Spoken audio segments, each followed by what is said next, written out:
আপনারা দেখলেন যে কালো কাপড়ের মধ্যে আমরা মাননীয় মুখ্যমন্ত্রী বলেছেন একটি কমিউনিটি জোট বাঁধলে আপনাদের অর্থাৎ হিন্দুদের 12টা বাজিয়ে দেবে।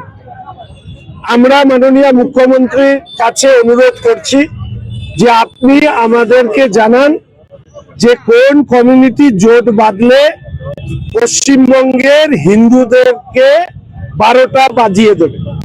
আমরা একটি কথা লিখেছি, হিন্দুদের উদ্দেশ্যেই লিখেছি, জন্মসূত্রে যারা হিন্দু, জাগলে সকাল, না হলে পরকাল।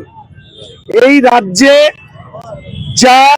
যে রাজনীতি শুরু হয়েছে, এই পশ্চিমবঙ্গ গঠনের ইতিহাসে হিন্দুদের ভারতবর্ষে অন্তর্ভুক্তি করার প্রশ্নে ডক্টর শ্যামাপ্রসাদ মুখার্জির নেতৃত্বে যে লড়াই হয়, পশ্চিমবঙ্গ ভারতবর্ষের সঙ্গে যুক্ত হয়।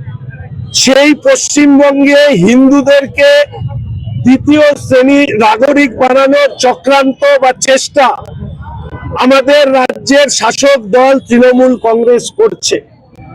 পশ্চিমবঙ্গের মাননীয় মুখ্যমন্ত্রী যেদিন ইমাম ভাতা দেওয়া শুরু করেন, সেই দিন থেকে পশ্চিমবঙ্গে রাজনীতিতে ধর্মের অনুপ্রবেশ ঘটে।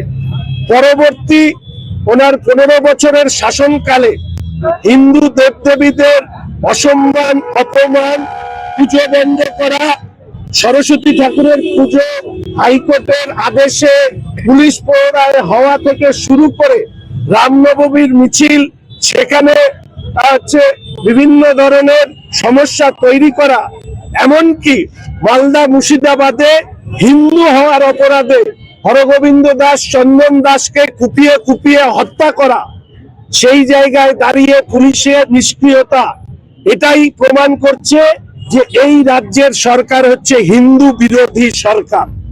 এবার এই পশ্চিমবঙ্গে হিন্দুদেরকে সিদ্ধান্ত নিতে হবে, পশ্চিমবঙ্গবাসীকে সিদ্ধান্ত নিতে হবে।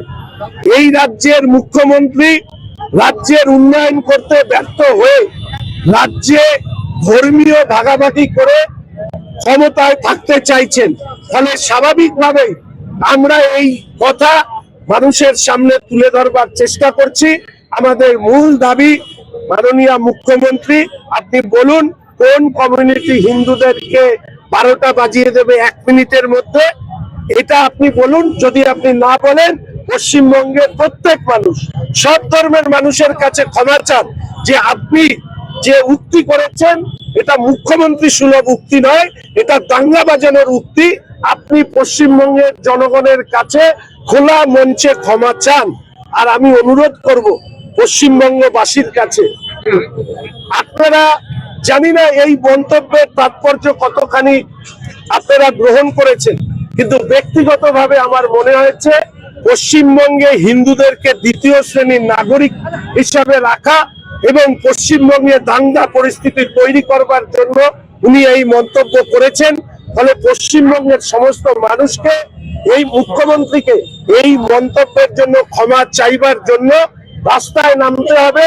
না হলে এই রাজ্য, যে আমি বলি রবীন্দ্রনাথ নজরুলের রাজ্যকে আজকে অনুব্রত আরাবুলের রাজ্যে পরিণত করেছে, নাহলে আমাদের ছারকার হবে, আমাদের ভবিষ্যৎ শেষ হবে।